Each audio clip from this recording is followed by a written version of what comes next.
مساء الخير، اهلا بيكم في اسهل طريقه مع ميم. النهارده هنعمل فراخ بصوص البارميجان. طبعا احنا هنمصرها، مش هنستعمل الجبنه البارميجان علشان هي غاليه جدا، فهنستبدلها بالجبنه الرومي وهنعملها بطريقتي. يلا بينا نشوف هنعملها ازاي. بسم الله الرحمن الرحيم.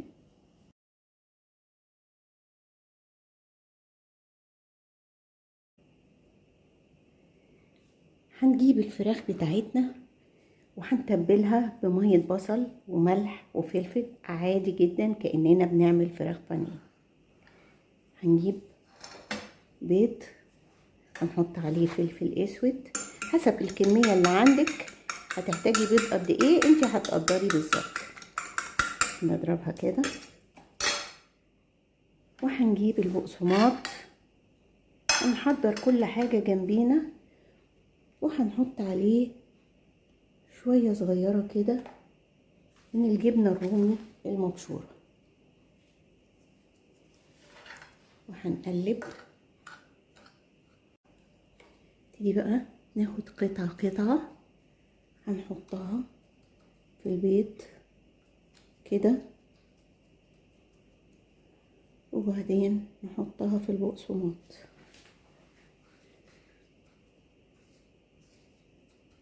نغطيها كويس جدا زي ما احنا شايفين كده، وندوس عليها عشان البقسماط ما ينزلش منها وهي بتتقلي. خلاص تبلنا الفراخ وهنروح نقليها دلوقتي. هنقلي الفراخ بتاعتنا، نحطها في الزيت كده.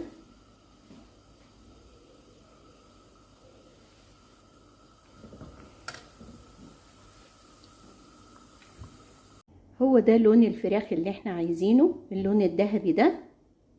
هنشوف بقى الصوص بتاعنا. على النار هنحط شوية زيت على حتة زبدة، بصلاية مبشورة،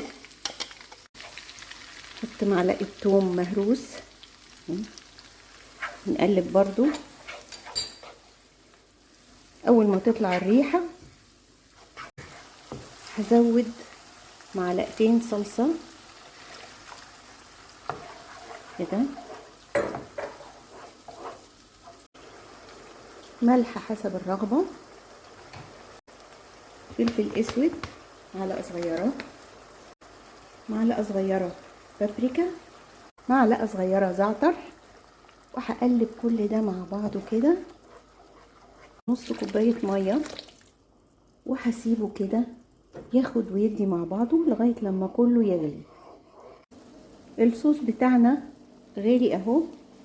هحط له شوية من الجبنة الموتزاريلا، وكمان انا بشرة جبنة رومي او جبنة بارميجان لو انت عندك. انا بحط جبنة رومي عشان هي ارخص، وهنحطها برضو على الوش كده. هنطفي النار ونغطي ونسيب الصوص بتاعنا. هنيجي بقى على الفراخ وننزل الصوص. الفراخ بتاعتنا حطينا عليها الصوص بتاع الجبنة او صوص البارميجان زي ما احنا بنقول، او صوص الجبنة الرومي زي ما اتفقنا، اللي هو ارخص. وبقى شكلها تحفة وطعمها جميل جدا. الولاد هيحبوها جدا جدا لما يدوقوها.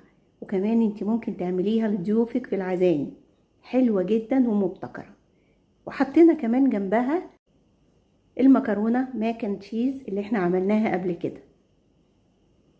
لايقين قوي مع بعض، اكلة حلوة جدا. بألف هنا وشفا. اتفرجوا على الفيديو وان عجبكم ما تنسوش اللايك والشير والاشتراك في القناة عشان يجيلكم كل جديد. وكمان هستنى تعليقاتكم اللي هتعرفني رأيكم في الأكل اللي أنا بقدمه. ودي كانت طريقة عمل الفراخ بصوص الجبنة أو تشيكن بارميجان بأسهل طريقة مع ميم.